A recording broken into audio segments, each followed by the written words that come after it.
messe de requiem a été célébrée le mardi 16 juillet 2024 à la date marquant le 25e anniversaire de la mort du général Alfred Raoul dans la sous-préfecture de Tchambanzassi. Une initiative des parents biologiques dans le Christ et amis d'Alfred Raoul pour honorer sa mémoire. Alors, âgé seulement de 61 ans, le général Alfred Raoul, homme politique, est mort le 16 juillet 1999 en France. Une messe de requiem à laquelle ont participé les différentes autorités du département de Pointe-Noire, les populations de Tchambanzassi venues rendre un dernier hommage à ce digne fils de la République.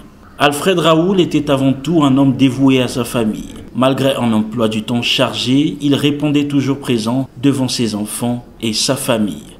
Un homme qui incarnait la modernité, se reflétant dans l'éducation qu'il a offert à ses filles. Il était un homme dévoué à sa famille avant tout. Malgré un emploi du temps chargé par ses diverses fonctions, il trouvait toujours le moyen d'être présent pour nous, ses enfants et sa famille. Il incarnait la modernité, se reflétant dans l'éducation qu'il nous a offerte.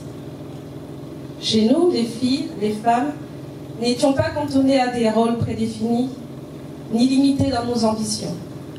Il était un soutien, celui qui m'aidait avec mes devoirs de mathématiques ou de langue, et aussi celui qui, lors des anniversaires, préférait m'offrir des petites voitures ou des jeux électroniques plutôt que des poupées. Et quand l'occasion se présentait, il prenait plaisir à cuisiner avec nous, partageant des moments de complicité autour de bons petits plats. Exemple d'excellence, de générosité et d'intégrité. Papa était un homme respectueux et respecté, porteur de valeurs qu'il s'est évertué à nous transmettre.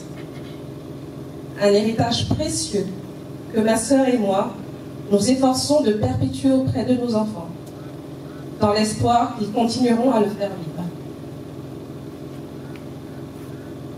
Il y a 25 ans, nous accompagnions notre père vers ce qui devait être sa dernière demeure, au cimetière de Mongokamba.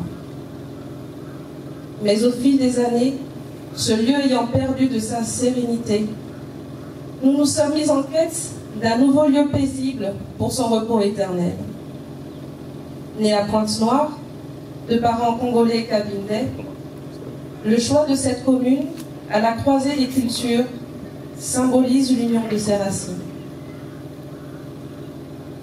Alors que nous nous tenons ici, au seuil de cette pierre tombale, nous sommes remplis d'émotion et de gratitude.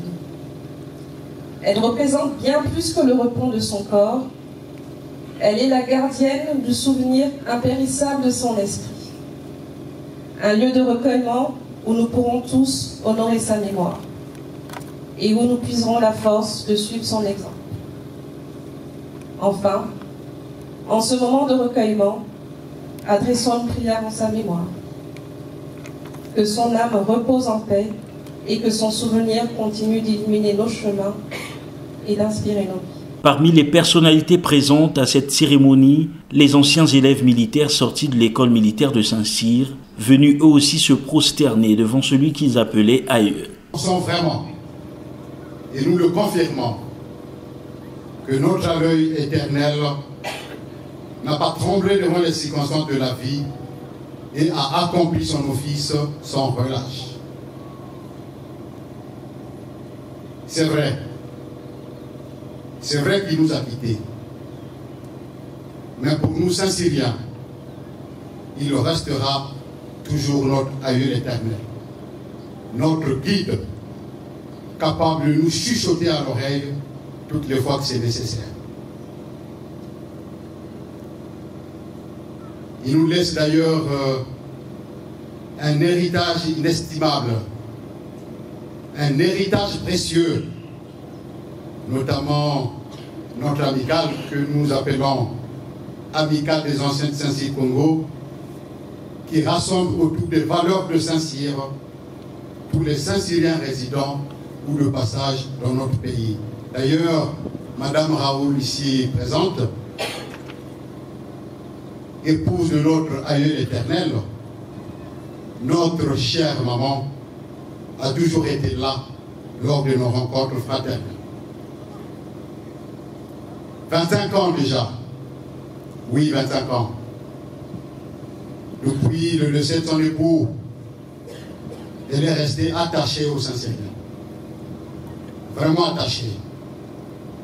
Et elle inspire toutes nos épouses dans cet élan d'amour et de solidarité. Alfred Raoul, c'est aussi une vie scolaire, une vie professionnelle, une vie politique, culturelle, philosophique et religieuse, en un tout, une vie réussie malgré les faits à rebondissement qui ont marqué l'histoire de son pays, le Congo. Il s'agit d'Alfred Raoul qui, pour son quart de siècle d'absence-présence, se voit élevé selon nos traditions au rang d'être divinisé, c'est-à-dire d'un tout-il. Et du monde éthéré où il trône désormais, il éclaire la gente humaine de ses rayons de sagesse, de science et de connaissance. Que de chemins parcourus, que de chemins, parfois sémés de ronces et d'épines, aurait parcouru ce chérubin du fameux quartier chaud de Rex, de Total Madesso, tant affectionné par des grands écrivains comme Rodriguez Kendrick dans Chronique de Pointe-Noire et Alain Mabankou dans l'ensemble de son œuvre. Placé sous le cocon protecteur de son père, un saint homme qui avait pignon sur rue dans notre belle capitale, Alfred Raoul échappa au signe indien des enfants polissants et gouailleurs, tel un Gavroche de Victor Hugo, poursuivre avec assiduité ses études, au même titre que les rares enfants des notables évolués de l'époque. Comme un moine bénédictin, son intelligence détonnait parmi tous, avec pour résultat élogieux l'obtention de son parchemin de Napoléon, c'est-à-dire le baccalauréat. En ce jour anniversaire de la disparition de ce grand homme qui se repose désormais dans les terres de ses ancêtres, ayant ensemble une pensée pieuse pour le repos de son âme.